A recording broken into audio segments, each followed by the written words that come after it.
Hi, this is Mick Burgess, and I'm now joined backstage at the Think Tank in Newcastle by Gill Montgomery of the Amorettes. Jill, how are you doing? I'm good, how are you? Not too bad. Tonight's the first night of your UK tour. I mean, are you looking forward to getting started? What a better place to start than Newcastle? We are. We've been champing at the bit, actually, to be getting out there again. It seems to be, it's been a good year, but just sort of to do our own headline shows, we've been looking forward to it quite a lot, so it's finally here. Great news. So how many shows are you playing on this tour? Oh, I think it's about 10 of our own, and then it's maybe sort of a festival, and then 3 Wild Heart shows that we've kind of one after the other, so it sort of blends into one big long tour. But so what sort of set list have you got lined up for these shows? We wanted to do most of the new album, but we do like to play a lot of the sort of the other albums as well. It's sort of our 4th album, so we've got a mixture. We hope we've got a good mix. So not too many new tunes, but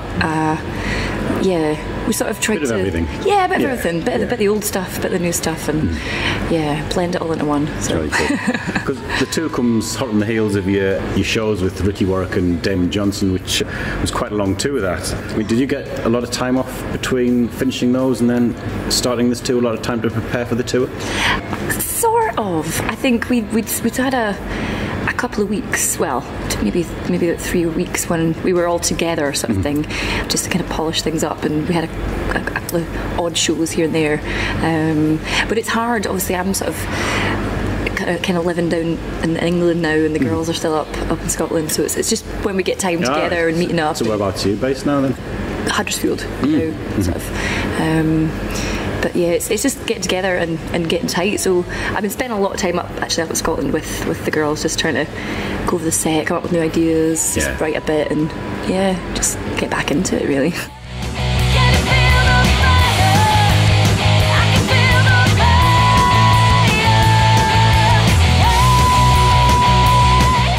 How did you find the two with Ricky and Damon? I mean, such nice blokes. Yeah, they are. They're absolutely smashing. They're so nice and down to earth. Oh, they are. It was half the time where, we'd be sharing their dressing room, and they'd just be like, just help yourself, help yourself a beer, and just chatting away, and just like Skype calling like Ricky's daughter, just like really, really weird stuff, but really good. He's written for you, Ricky Warwick's written for you, so touring with him, and you've toured with Damon with Black Star Riders as well, it's almost been quite an easy choice for you to make when they said, do you fancy doing it? Yeah, I mean, I was absolutely terrified. The acoustic's not really my bag, but I've obviously known the guys for years, and written songs with Ricky as well, and we just kind of gel and have that kind of. Do you feel a bit sort of exposed, just you and an acoustic guitar, and Sam from Wayward Sons, just you haven't got your guitar, your electric, your amps and your drums and things to sort of... It's a whole different kettle of fish really when you've not got anything to hide behind really. Did having Sam alongside you sort of help a little bit? Definitely. Because you got somebody to sort of bounce ideas off. It was I mentioned it to him way back when I was asked to do it, and he was like, yeah, I'll be up for that, it's great, but I think as it came nearer and nearer, sort of realising how much I kind of needed him, and sort of just for morale boosting more than anything. But it was really it worked really well. It did work very well. Yeah, and it was a good sort of warm up for Ricky and Damon's set as well. So it was a good choice. Yeah.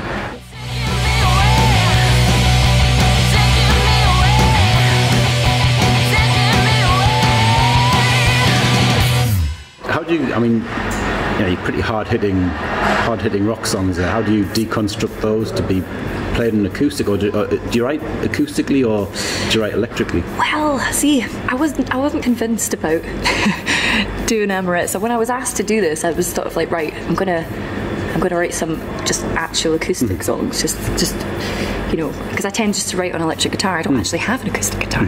So when I was asked to do it, I thought I'll do some acoustic, but they were quite morose, and I didn't really like the vibe, and something completely different happened, and I wasn't really feeling it. So I kind kind of tried to rock up some of the Amorettes songs, and it just ended up that let's just do these, but with a, because Ricky can do it with like the punk stuff. And they can do it with Ace of Spades. Ace of Spades, exactly. You can play anything on Johnny Thunders and stuff like that. So yeah, so you know what? We're just going to give it a bash. And was there any that didn't sort of work when you tried it? It just didn't quite work out. We did sort of shimmy the set list every night. There was some that worked a lot better than others, but we kind of got there in the end. Sort of the last sort of 2 weeks of the gigs was better. Yeah, I think it was some of the really heavy ones, Born to Break or White Russian, weren't really, didn't translate as well as maybe some of the ones with the bigger chords. Or was there any that took you by surprise at how they were reinvented? Some of them actually. Some of the new ones just worked quite well. They had the kind of the open chords and the bigger choruses and stuff, so it was quite sort of like whatever gets you through, and you still got rock and roll ones like that. It was quite surprising actually. Yeah. So you've done it once now. Is this something you'd quite fancy doing again? Possibly. I say that it's quite terrifying. It's quite exposing. But you've done it now though, so it's so you've got over that initial shock of doing something different like that. It's kind of I stopped shaking by midway through. It was good. What about an album with Sam, sort of an acoustic album of original material? Is that something you'd think of? Well, that's a good idea. I mean, we got asked that a few times, sort of during the tour, and it's not an idea I would shun at this moment, but. So never say never. Always food for thought. Yeah. It's just, good idea. You've toured, for such a young band. You toured with an impressive array of bands: Black Star Riders, Dead Daisies, Europe, Blackstone Cherry. I mean, what have you learned from playing with bands like this? You know, the likes of Blackstone Cherry have come up from over a relatively short period of time, from upstairs at the Academy, sort of 200 seaters, to playing arenas. It's in a short space of time. So what have you learned from sort of bands like this? And obviously Scott Gorham from Thin Lizzy has played here, there, and everywhere. Yes, I think you mostly you always pick up something different from every band that you tour with. Even if it's you always tend to I always make a point of sort of watching them every night and just try to you learn something new every day about. You just have to keep on it. You have to just keep on stagecraft, writing.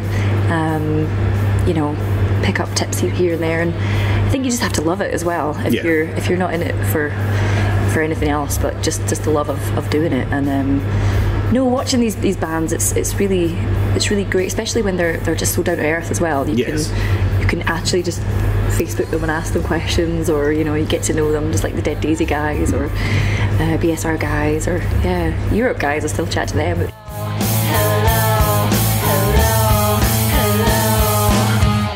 Your latest album, Born to Break, it's your third in 4 years?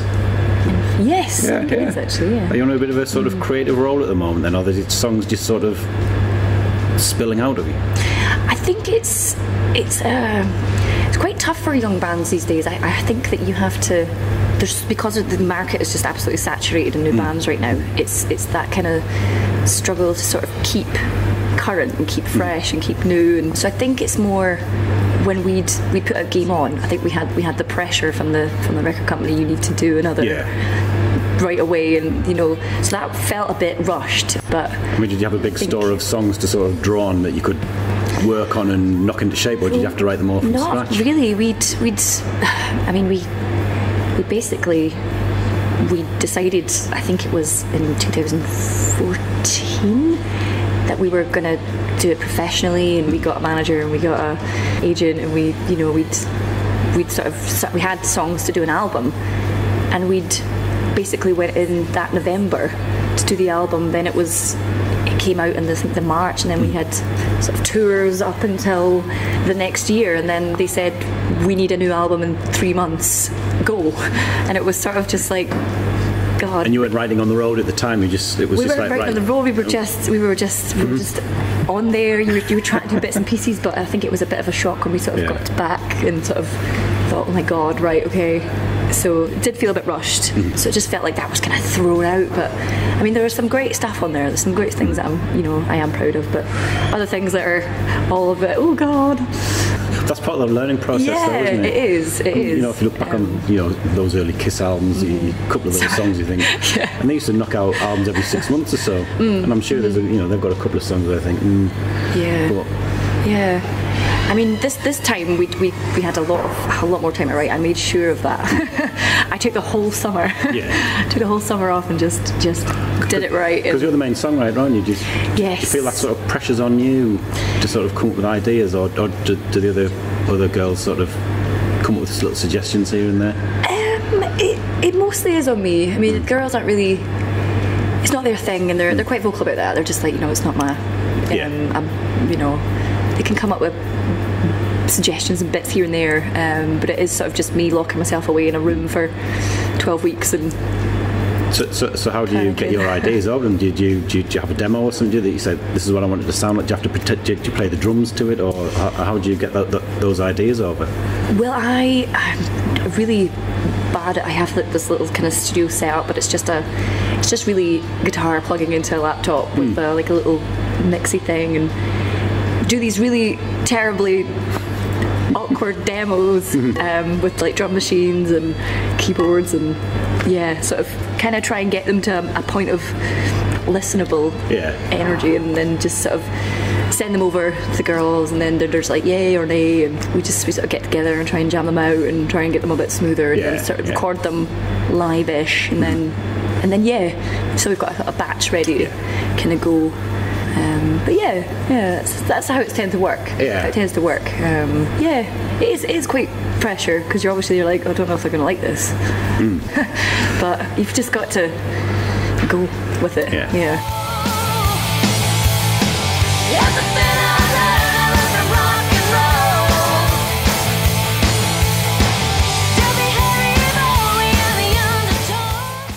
What sort of things inspire you to write?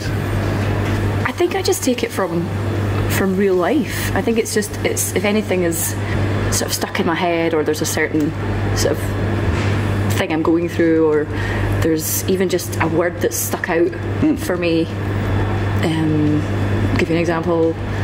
There was the song Man Meat of the last album. I was standing in a queue, I think it was a post office or something, and there was a woman, I think she was perving on a guy or somebody that worked there, and she was talking to her friend about something about, he's a nice bit of man meat, isn't he? Look at him. And I thought that was just a really weird phrase.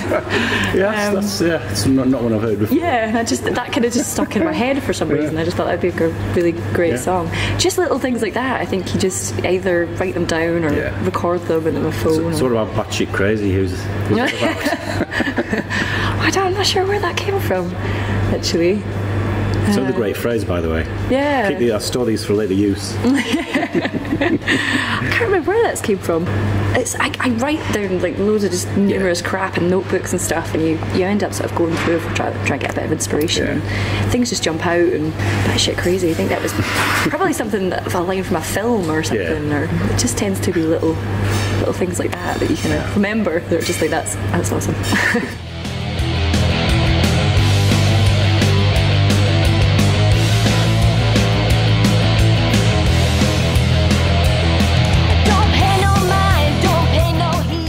You mentioned writing with Ricky Warwick. You've also written with Luke Morty from Thunder. I mean, what do you learn about songwriting from people like that who've written for years and years and written such great songs as well?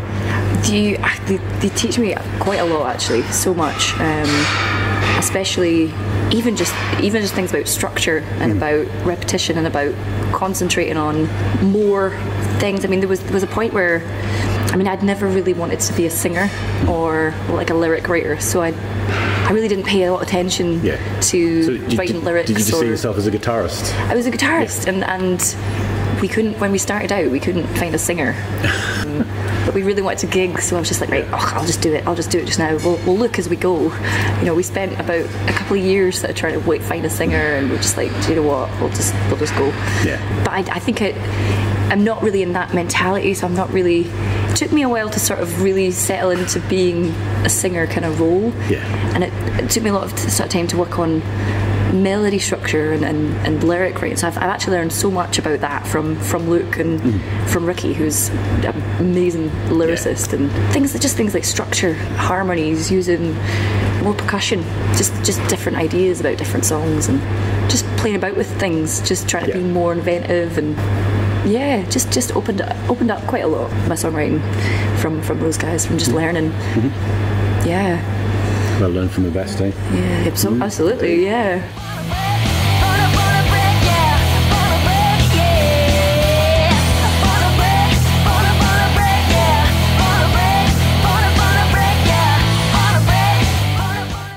The last couple of questions just to round off. I mean, you recorded the album at the legendary Rockfield Studios, and I'm always in awe of that place because that's where Rush recorded A Farewell to Kings and Hemispheres. How did you...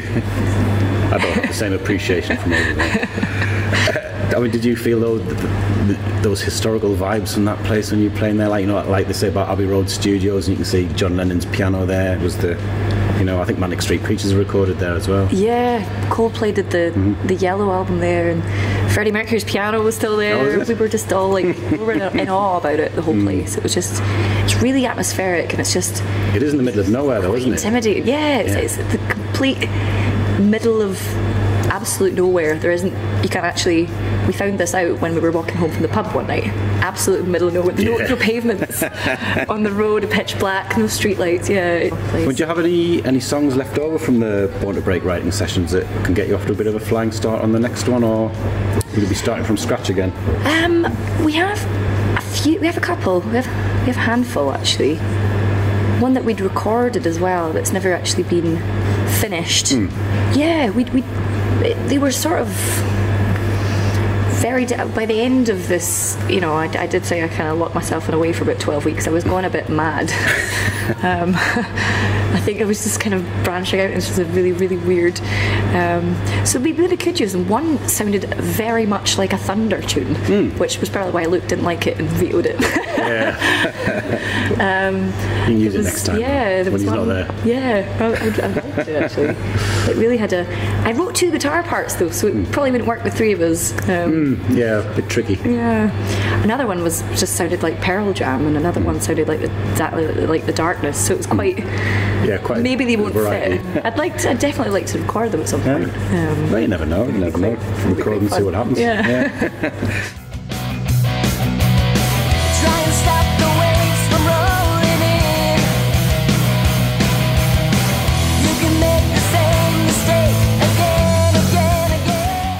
So what about 2019? What are your plans for that? Or is that? I can't even remember what I'm allowed to talk about because I always get in trouble. We've got stuff lined up, some festivals particularly. I think some of them have been announced, others haven't. I can't remember which ones. I don't think the tour, there might be a tour that hasn't been announced. Yeah, that's all I'm going to say. I think I'm just going to spend a lot of time writing. We'll just wait and see. Get Christmas out of the way, then we'll see what happens. Time to get drunk. Indeed. Well, Jill, it's been an absolute pleasure. Best of luck with the opening night tonight and the rest of the tour. Thank you. We'll catch you again sometime soon. Yeah.